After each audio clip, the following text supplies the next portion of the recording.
Halo, Assalamualaikum warahmatullahi wabarakatuh. Selamat pagi dan semangat pagi ya buat anak-anakku yang sudah siap untuk belajar IPA. Kembali lagi ke YouTube channelnya IPA Asik by Bu Guru Nisa ya. Nah, kali ini kita akan melanjutkan pembelajaran IPA, di mana kita akan belajar tentang bagaimana sih konsep nama dan lambang unsur dalam kehidupan kita sehari-hari. Nah, mungkin yang baru tahu atau baru dengar yang namanya unsur, kita akan bahas untuk pertemuan kali ini ya. Nah, sebelum kita tahu nama dan lambang unsur itu, kita terlebih dahulu juga harus tahu apa sih unsur itu. Unsur itu merupakan zat tunggal yang tidak dapat diubah lagi menjadi zat yang lebih sederhana dengan cara kimia biasa, atau akan tetap mempertahankan karakteristik asli dari unsur tersebut ya. Misalkan sebagai contoh itu adalah sebongkah emas. Apabila dibagi terus sampai ke bagian-bagian terkecil ya. Nah, di bagian-bagian terkecil itulah yang disebut sebagai atom. Jadi, untuk pengertian atom itu merupakan bagian terkecil daripada unsur. Banyak sekali unsur yang ada di alam dapat juga kita jumpai dalam kehidupan kita sehari-hari ya. Misalnya besi, timah, seng, tembaga, nikel, dan lain sebagainya. Atau misalnya lagi ketika kamu belajar alat musik, tentu saja kamu harus mempelajari simbol-simbol musik atau not baloknya kan? Nah, dari simbol-simbol itulah kita bisa dapat membaca atau mempelajari oleh semua orang, sehingga orang dapat mempelajarinya dengan sangat mudah. Unsur itu diberi nama dengan menggunakan bahasa Latin berdasarkan penemu pertamanya atau tempat ditemukannya loh. Jadi, ahli-ahli kimia tidak membedakan penamaan unsur alamiah yang terdapat di alam maupun di unsur buatannya.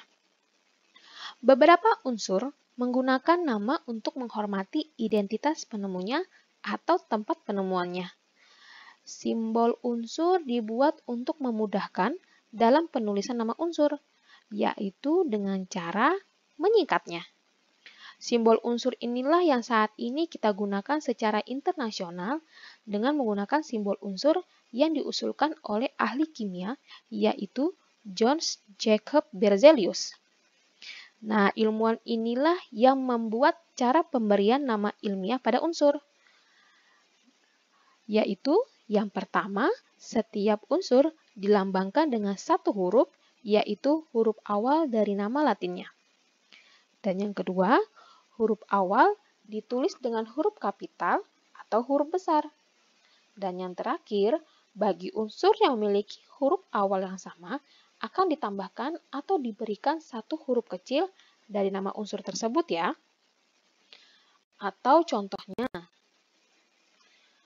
unsur karbon. Nama latinnya adalah karbon. Dapat kita lambangkan C. Kita lihat atau kita perhatikan dari nama latinnya ya, berarti C. Nah, unsur kalsium, nama latinnya adalah kalsium. Atau yang dilambangkan Ca. Karena nama latinnya sama-sama huruf kapitalnya adalah C, maka salah satu dari unsurnya itu harus ditambahkan dengan huruf kecil. Jadi bisa dapat kita bedakan untuk karbon adalah C, sedangkan untuk kalsium adalah Ca. Berdasarkan jenisnya, unsur itu dibagi menjadi 3 ya. Yang pertama, unsur logam, unsur non-logam, dan juga unsur semilogam. Nah, ketiga unsur ini akan kita bahas satu persatu. Yang pertama, unsur logam. Logam merupakan unsur yang memiliki sifat khas yaitu mengkilat atau berkilau. Sifatnya keras, kepadatannya tinggi, bisa dapat direnggangkan maupun ditempa. Kemudian memiliki titik leleh dan titik didih yang tinggi, serta merupakan konduktor panas dan listrik yang baik. Atau sifat logam yang lainnya, itu dia banyak dipakai untuk dibuat dalam kerangka kendaraan ataupun bangunan, alat listrik, dan peralatan lain. Atau di laboratorium kimia biasanya sering digunakan sebagai pemberi donor elektron. Untuk contoh logam adalah besi, aluminium, timah, nikel, dan emas. Untuk mempermudah bagaimana unsur logam itu, kita bisa dapat lihat dari tabel berikut ya. Nah, untuk tabel unsur logam maksud saya, nama latinnya aluminium, lambang unsurnya adalah Al. Tapi tidak bisa dibaca Al. Itu dalam tata cara membacanya ya. Kemudian nama latin aurum, lambang unsurnya adalah Au, bukan dibaca Au. Argentum, nama unsurnya adalah Ag, bukan Ak, dan seterusnya. Nah, bisa kita lihat ya dari tata nama penulisan nama ilmiah atau nama lambang unsur, bisa kita lihat dari awal kata dari nama latinnya ya. Oke, kita lanjut lagi ke unsur selanjutnya, yaitu unsur non-logam. Non-logam merupakan unsur yang memiliki sifat kusam, tidak mengkilap, konduktor panas yang buruk, atau kebalikan dari unsur logam ya. Contoh dari non-logam itu adalah karbon, nitrogen, dan oksigen.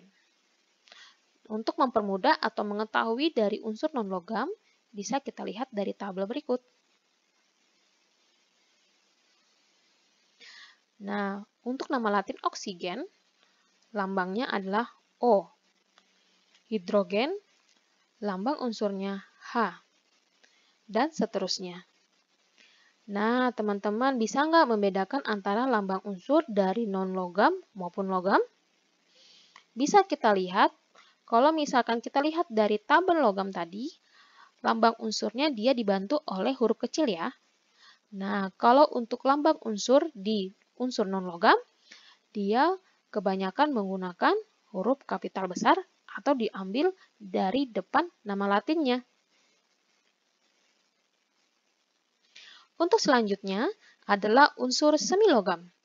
Unsur semilogam merupakan unsur yang memiliki sifat yang berada di tengah-tengah antara logam maupun non-logam, atau yang kita sebut sebagai metaloid.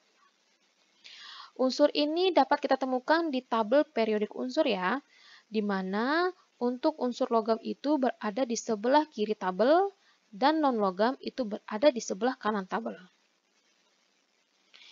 Semilogam sering memiliki sifat bisa kusam ataupun mengkilap, melakukan panas dan listrik, tetapi tidak bisa sebaik dengan logam.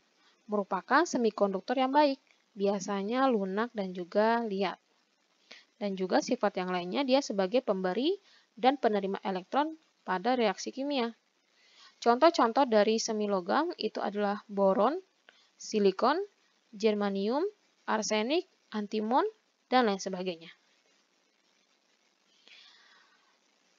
Oke, yang selanjutnya adalah tabel periodik unsur, di mana kita bisa lihat di sebelah kiri, seperti tadi yang sudah disebutkan, di sebelah kiri merupakan unsur-unsur dari logam.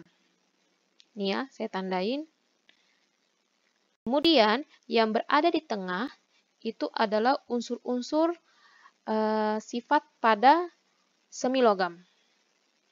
Di sini ada boron, silikon, germanium, arsenik, tellurium, kemudian polonium. Ya, Sb merupakan antimon. Ya, kemudian sebelah kanan ini merupakan unsur-unsur dari non-logam. Nah, kalau mau lihat lebih jelas lagi, ada di buku siswa ya, atau di buku paketnya. Baik, terima kasih sudah bergabung di channel saya untuk mempelajari materi IPA hari ini ya. Dan terima kasih juga telah like, subscribe, dan juga share untuk video ini. Dan juga tunggu lagi video-video IPA selanjutnya, karena IPA menyenangkan.